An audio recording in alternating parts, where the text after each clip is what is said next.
বেলা তখন 10টা। বসে বসে একটা রোমান্টিক ছবি দেখতে আছি।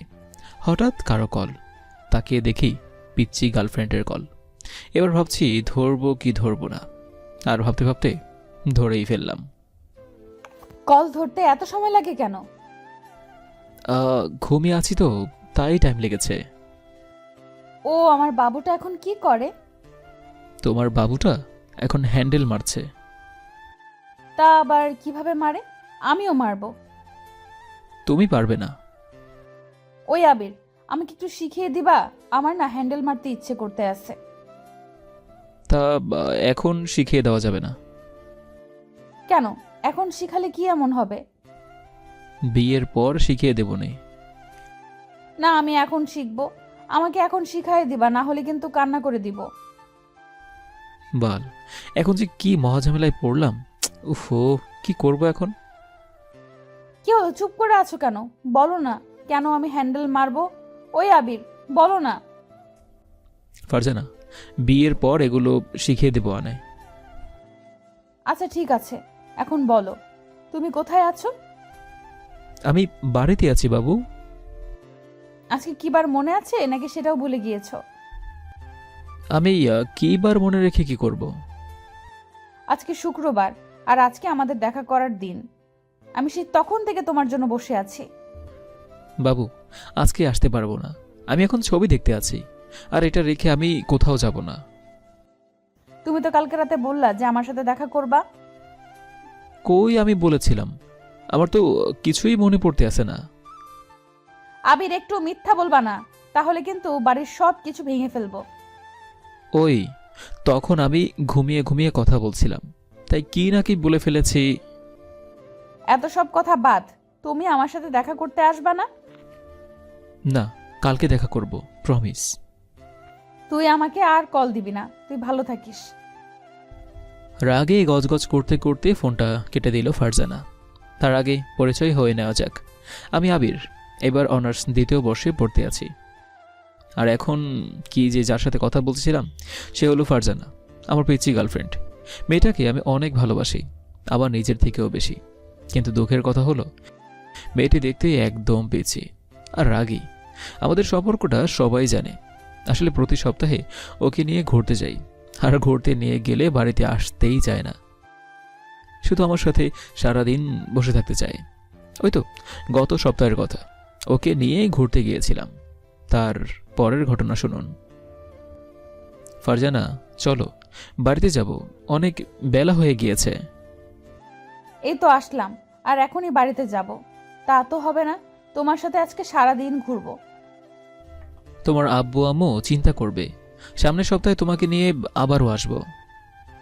আমি বাড়িতে বলে এসেছি যে তোমার সাথে ঘুরবো। তো ঘুরো। চলো না সামনে হাঁটি। এই বলে দুজনে হাঁটা শুরু করলাম।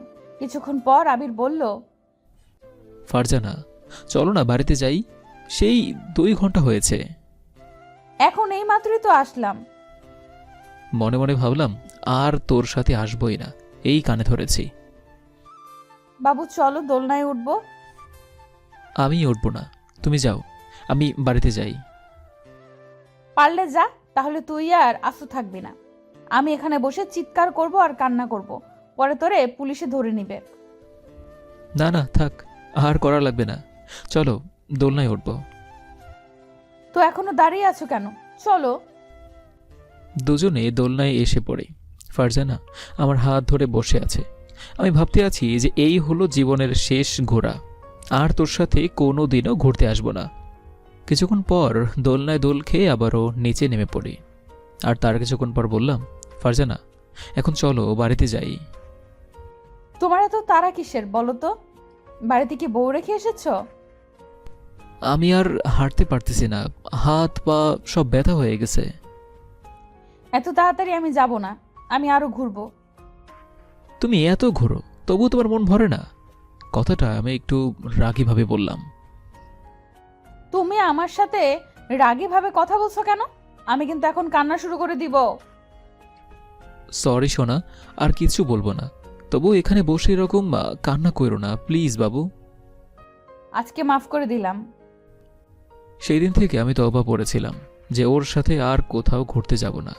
সেদিন সকাল 10টার সময় ঘুরতে গিয়েছিলাম, আর সন্ধ্যা 7টার সময় বাড়িতে এসেছিলাম।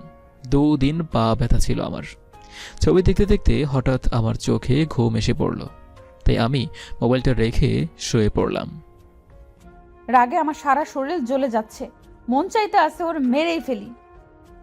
ও আমার সাথে আজ এটা করেছে, আমার সব সাজগোজ এভাবে ও নষ্ট করে দিল। আমি রাগের মাথায় রুমের সব কিছু ভাঙতে লাগলাম। আমার রাগ মাথায় উঠে গিয়েছে। ফারজানা, কি হয়েছে আম্মু? বল আমাকে। আমি আজ সব কিছু ভেঙে ফেলবো। বল কি হয়েছে আম্মু? আম্মুকে বলবি না?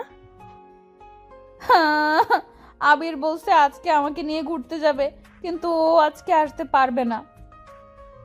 ফারজানা, ওর তো কাজ থাকতে পারে, তাই না? ওর কোনো কাজ নেই, ওরা আমার সাথে ঘুরতে যেতে লজ্জা করে। ফালতু বকিস না, আমি ওকে বলবো তো কেন তোকে নিয়ে ঘুরতে যায়নি। তোমার কিছু করা লাগবে না, যা করার আমিই করব। কি করবি বল আমাকে। তা কালকেই দেখতে পারবে। আম্মু তুমি এখন একটু যাও তো, আমাকে একটু একা থাকতে দাও। কিছুক্ষণ পর আম্মু চলে গেল। আমি মনে মনে ভাবতে আসছি, কুত্তা কালকে তুই মজা বুঝবি। আমার সাথে আজ এটা করছিস না, কালকে আমি তোকে কাঁদাবো। আমি বসে বসে এই কথাগুলো আনমনে ভাবতে আসি। হঠাৎ আমার ফোন বেজে উঠলো। তাকে দেখে আবির কল করেছে। একবার ভাবছি ওর কল ধরবো না, কিন্তু অনেকবার দেওয়ার পর ফোনটা রিসিভ করলাম। আমার বউটা কি করে? আপনি কে? আপনাকে তো আমি চিনি না। আর কাকে আপনি কল দিয়েছেন? আমি তো আমার পিচ্চি বউকে কল দিয়েছি। এখানে পিচ্চি বউ বলে কেউ থাকে না, আপনি রং নাম্বারে কল দিয়েছেন। আমার সোনাটা কি রাগ করেছে? তুই ফোন রাখতো, আমাকে আর কল দিবি না। ও সোনা, সামনের সপ্তাহে তোমাকে ঘুরতে নিয়ে যাব, প্লিজ রাগ করো না। তোর সাথে ঘুরতে যাবে কে? আমি তোর কেউ না। তুই আর এই নাম্বারে কল দিবি না। দেখতে পেলাম ফারজানা রাগ করে ফোনটা কেটে দিয়েছে। মনে হয় অনেক রাগ করেছে। আমি উঠে গোসল করে নিলাম, তারপরে খেয়ে নিলাম।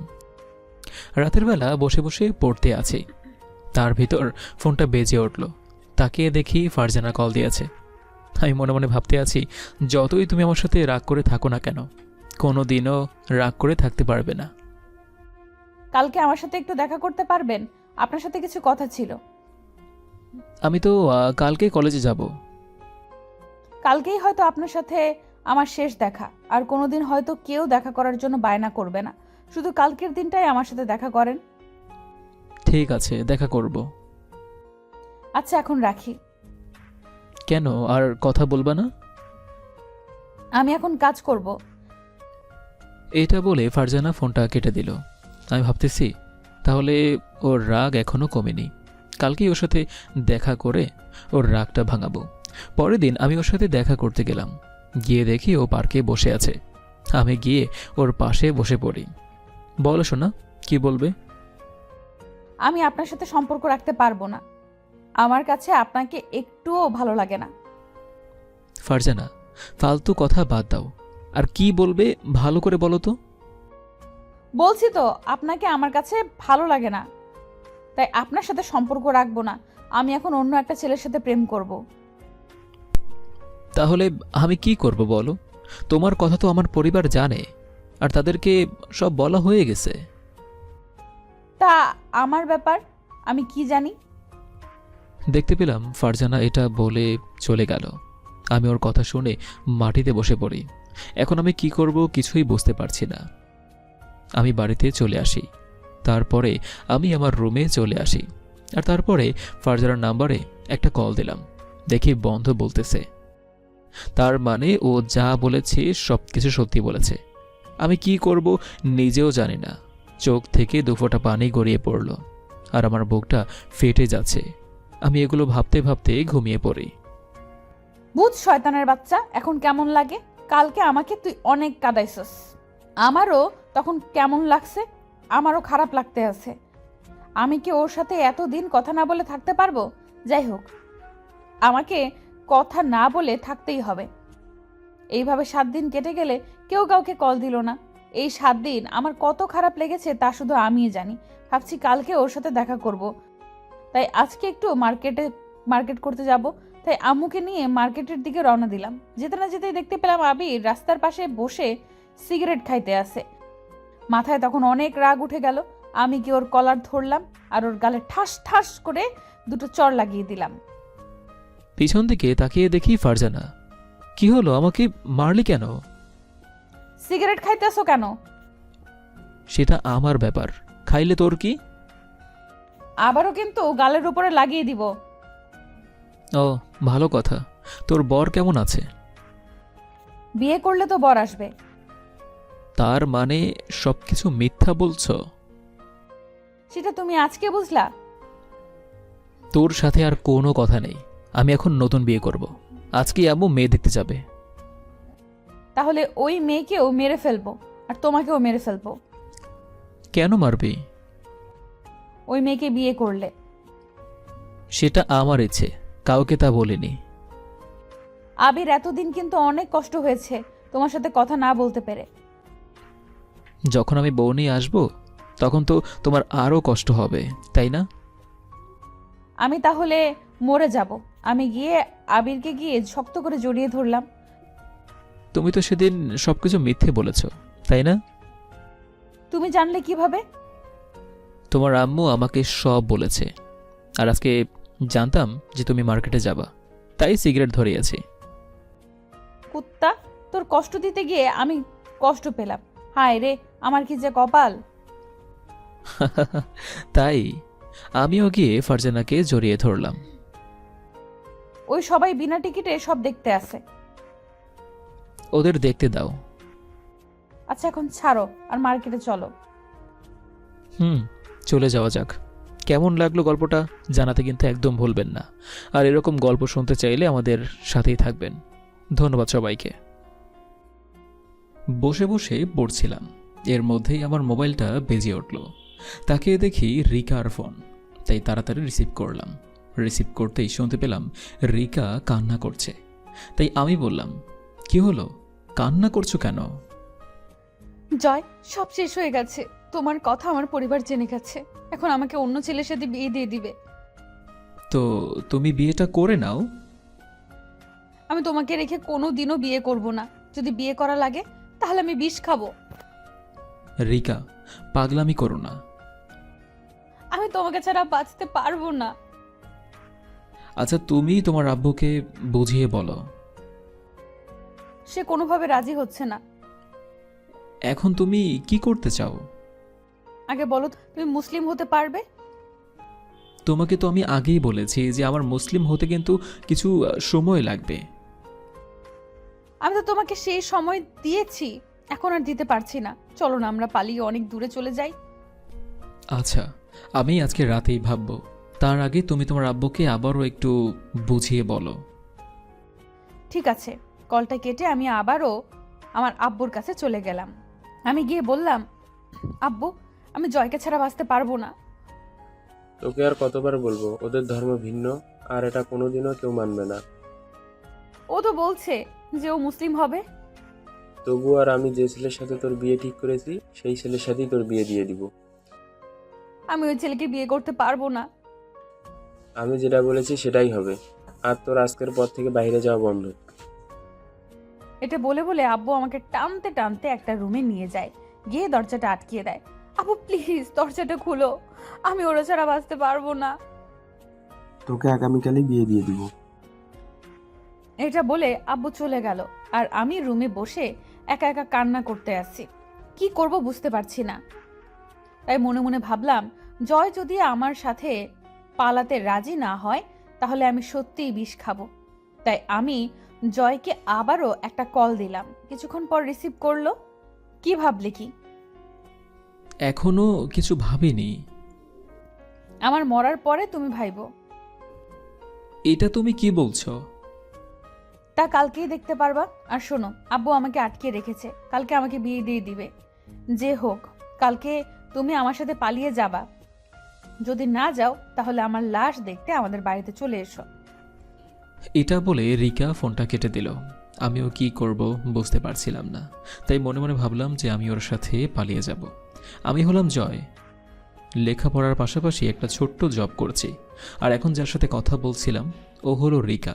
আমাদের 3 বছরের প্রেম। ফেসবুক থেকেই এই প্রেমটা শুরু হয়েছে, কিন্তু আমি জানতাম না যে ও মুসলিম।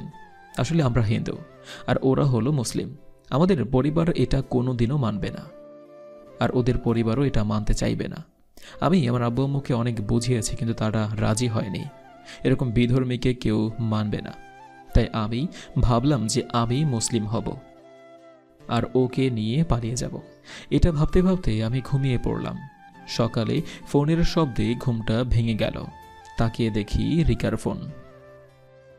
কই তুমি? আমি অনেক কষ্টে বাড়ি থেকে বের হয়ে এসেছি। আচ্ছা, আসতেছি। আর বলো, তুমি কোথায় আছো? তোমাদের পাশের গলিতে আছি, তাড়াতাড়ি চলে এসো। আমি ফোনটা কেটে দিয়ে ফ্রেশ হয়ে বাড়ি থেকে কিছু টাকা নিলাম আর আমাদের পরিবারের কাউকে না জানিয়েই একটু পর রিকার দেওয়া ঠিকানায় চলে আসি। দেখি যে রিকা একটা বোরকা পরে দাঁড়িয়ে আছে। আমি ওর কাছে গেলাম, গিয়ে বললাম, তুমি এখন কি করতে চাও? আমরা এখন পালিয়ে যাব।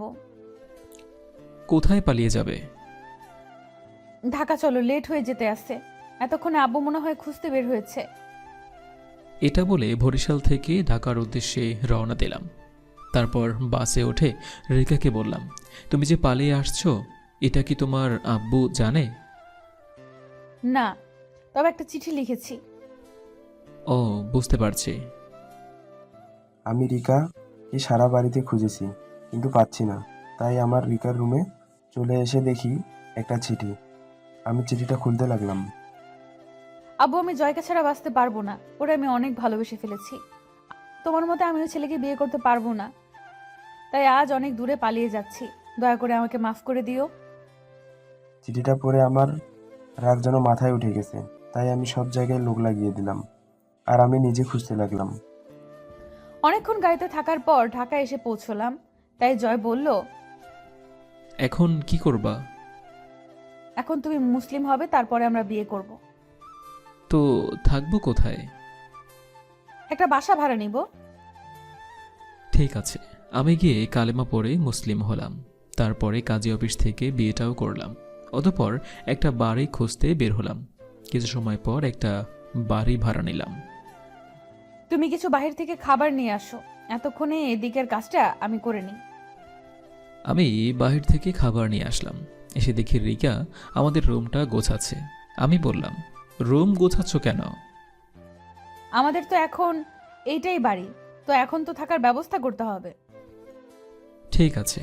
কিছুক্ষণ পর রিকার সব গোছানো শেষ, তাই দুজনে খাওয়া দাওয়া করে নিলাম এবং একটু শুয়ে পড়লাম। কিছুক্ষণ পর রিকা বলল, আজকে থেকে তুমি জয় না, আজকে থেকে তুমি আবির। তাই নাকি? হুম। এখন তোমাকে একটু জড়িয়ে ধরি। ধরতে বারণ করছি আমি। আমি গিয়ে ওকে জড়িয়ে ধরলাম। তারপর হারিয়ে গেলাম ভালোবাসার মহামিলনে। মাঝরাতে রিকা বলল, চলো নামাজ আদায় করব। দুজনে উঠে ফ্রেশ হয়ে নামাজ আদায় করলাম। আসলে আমি তো কোনো সময় নামাজ আদায় করিনি, তাই আমাকে শিখিয়ে দিয়েছে। এভাবে আমাদের দিনগুলো কাটতেছিল। এখনও আমি একটা ভালো চাকরি করছি, আর সারাদিন দুজনার রাগ, অভিমান আর ভালোবাসায় এরকম দিন কেটে যাচ্ছে। একদিন সকাল সকাল ঘুমিয়ে আছি, এর মধ্যে রিকা বলল, আজকে ছুটির দিন আর তুমি এখনো ঘুমিয়ে আছো? সারা রাত তো একটুও ঘুমাতে দাওনি। এই ছেলে বলে কি, আমি ঘুমাতে দিই নাকি তুমি আমাকে ঘুমাতে দাওনি? হইছে, তোমার আর বলা লাগবে না। এখন কি বলবা বলে ফেলো। উঠবে না? না, উঠবো না। তো নাস্তাও করবে না? কিন্তু পরে। এখন কি করবা? রোমান্স করব।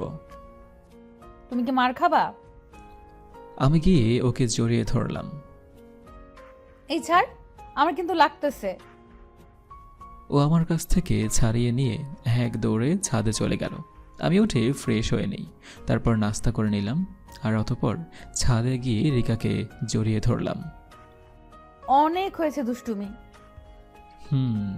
আচ্ছা রিকা, তোমার বাবা যদি আমাকে মেরে ফেলে তাহলে তুমি কি থাকতে পারবা? এটা বলা মাত্রই ও আমার ওর ঠোঁট দিয়ে চেপে ধরলো। এই কথা যদি আর একবার বলো তাহলে আমি ছাদ থেকে এক্ষুনি ঝাঁপ দিব। আচ্ছা বলবো না। চলো রুমে যাব, এখানে অনেক রোদ উঠে গেছে। একটু কোলে তুলে নাও তো। আমি ওকে কোলে তুলে নিয়ে রুমে চলে আসি। এভাবেই একটা বছর কেটে যায়। রিকা এখন 2 মাসের প্রেগনেন্ট, তাই ওকে কোনো কাজ করতে দেই না। 1 বছরে আমাদের পরিবারটা অনেক সুন্দরভাবে গড়ে উঠেছে। আমি মুসলমান হবার পর আমাকে সব কিছু শিখিয়ে দিয়েছে। আর আমি যদি একদিন নামাজ না পড়ি তাহলে আমার কাজ শেষ। সেই দিন ও আমার সাথে কোনো কথাই বলবে না। তাই আমি প্রতিদিন নামাজ পড়ি, আবার মাঝে মাঝে ওর সাথে তাহাজ্জুদ নামাজও পড়তে হয়। এভাবে আমাদের দিনগুলো ভালোই কাটছে। একদিন বিকেলবেলা অফিস ছুটি, তাই দুজনেই ঘুমিয়ে আছি। এর মধ্যেই কে যেন কলিং বেল দিয়েছে, তাই রিকা আমাকে বলল, এই আবির, মনে হয় পাশের বাসার ভাবি এসেছে, দরজা খুলে দিয়ে আসো। ঠিক আছে, আমি গিয়ে দরজাটা খুলতে যাব। এই সময়ে কে যেন আমার বুক পাচিয়ে জোরে এক লাথি মারলো। তাকে দেখি রিকার আব্বু। আমি জোর একটা চিৎকার করলাম। সাথে সাথে রিকা বলল, আবির তোমার কি হয়েছে? আমি এক দৌড়ে দরজার কাছে চলে আসি, এসে দেখি আব্বু আবিরকে মারতেছে। কুত্তার বাচ্চা, আমার মেয়েকে নিয়ে পালিয়ে এসেছিস, আজ তোকে মেরেই ফেলবো। প্লিজ আব্বু, ওরে তুমি এভাবে মেরো না। ওর যদি কিছু হয়ে যায় তাহলে আমি আর বাঁচবো না। রিকা সরে যা, আজ ওরে আমি মেরেই ফেলবো। আমি গিয়ে আব্বুর পায়ে পড়ে গেলাম আর বললাম, ওরে তুমি আর মেরো না, আর আমি এখন মা হতে চলেছি। ওর যদি কিছু হয়ে যায় তাহলে আমার ছেলেকে কি বলে পরিচয় দিব? প্লিজ তুমি ওকে আর মেরো না। আমি ওর কথা শুনে মায়ায় পড়ে গেলাম, তাই আর কিছু বললাম না। যা, তোদের ভালোবাসার কাছে আমি হেরে গেলাম। আমি গিয়ে আব্বুকে জড়িয়ে ধরলাম। হইছে, এখন ছাড়। আর তুই কি হিন্দু হয়ে গেছো? না, জয় মুসলমান হয়ে গেছে, আর ওরা এখন জয় নামে কেউ চেনে না, ওরা এখন সবাই আবির নামে চেনে। ও, আমি গিয়ে আবিরের কাছে চলে গেলাম আর ওরে গিয়ে উঠালাম। বাবা, তুমি কিছু মনে করো না, আমার একটাই মেয়ে, তাই রাগ সামলাতে না পেরে এটা করেছি। না, আমি কিছু মনে করিনি। আপনার জায়গায় হয়তো আমি থাকলে এমনটাই করতাম। মারে, চলি। আজকে না হয় আমাদের গরিব বাড়িতে থেকেই যাও। কই তোরা গরিব? তোরা তো এখন অনেক ধনী হয়ে গেছো। হয়েছে। আর আম্মু কেমন আছে? আছে ভালো, কিন্তু সারাদিন তোর কথা বলে। আমার সাথে বেড়াতে যাবি? ঠিক আছে, যাব। অবশেষে আমার পরিবার মেনে নিল, কিন্তু আবিরের পরিবার এখনো মেনে নেয়নি। না মানার কারণ হলো ও মুসলিম হয়েছে, তার জন্য। মাঝে মাঝে ওদের সাথে কথা হয়, এভাবে আমাদের সুন্দর একটা পরিবার হলো। আমরা কোনোদিনও ভাবতে পারিনি যে আব্বু মেনে নেবে। তো আমাদের জন্য দোয়া করবেন। আসলে ভালোবাসাটা এমন একটা বাক্য যেটা মানে না কোনো জাত, না মানে কোনো ধর্ম। আর ভালোবাসাটা হয় মন থেকে। ভালোবাসার জন্য প্রয়োজন হয় দুটো মনের মিলন। যাবার আগে কিছু কথা বলে দিচ্ছি, আমি কিন্তু কোনো ধর্মকে ছোট করিনি। এটা গল্প, সো গল্পের মতো করেই দেখবেন। ধন্যবাদ সবাইকে এতটা সময় সাথে থাকার জন্য। আল্লাহ হাফেজ, আসসালামু আলাইকুম।